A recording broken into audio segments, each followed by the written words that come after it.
Videos देखने के लिए सब्सक्राइब करें जनसत्ता.com, बेल आइकन दबाकर पाएं लेटेस्ट नोटिफिकेशंस। नमस्कार, स्वागत है आपका जनसत्ता पर और मैं हूं आशीष।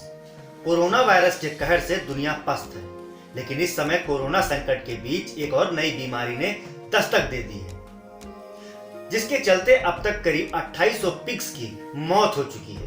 आशंका जताई जा रही है कि यह वायरस भी चीन से अरुणाचल होते हुए असम पहुंचा है। तो आइए जानते हैं क्या है यह nई बीमारी, कैसे यह भारत पहुंची और इस वायरस का इंसानों पर क्या होगा असर। देखिए हमारी खास रिपोर्ट। दरअसल कोरोना संकट के बीच जिस नई बीमारी ने दस्तक दी है उसका नाम है अफ्रीकन स्वाइन फ्लू। पूर्वोत्तर के राज्य असम में इसका पहला केस सामने आया है। असम इस समय अफ्रीकन स्वाइन फ्लू का एपिसेंटर बन गया है। इस वायरस के कारण राज्य में करीब 2800 पिग्स मारे जा चुके हैं। यह वायरस इतना खतरनाक है कि इससे संक्रमित पिग्स की मृत्यु दर 100% है, यानी जिस भी पिग्स को यह बीमारी हुई उसकी मौत तय मानी जा रही है। ऐसे में बीमार और उससे संपर्क में आए पिग्स को मारा जा रहा है, जिससे यह बीमारी आगे ना फैले। अफ्रीकन स्वाइन फ्लू संक्रमित जानवर के संपर्क में आने से दूसरे जानवर में फैलता है। जानकारी के मुताबिक जंगली पिग्स से यह बीमारी घरेलू पिग्स में आई है। बताया जा रहा है कि यह वायरस भी नोवेल कोरोना वायरस की तरह ही चीन से आया है।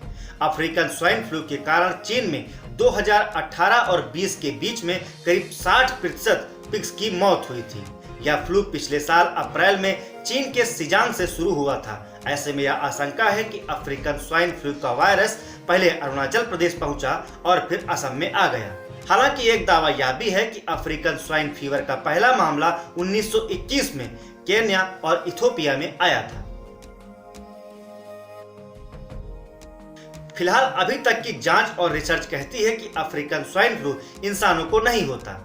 साल 2013 में रूस के महामारी विज्ञान ने चेताया था कि आने वाले साल में अफ्रीकन स्वाइन फ्लू के वायरस में बदलाव हुआ तो यह इंसानों को भी हो सकता है। हालांकि अभी तक ऐसा कोई मामला सामने नहीं आया है। उधर असम के पशुपालन और पशु चिकित्सा मंत्री ने कहा कि इस बीमारी का कोविड-19 से कोई लेना देना नहीं है और यह इंसानों तक नहीं पहुंच सकता।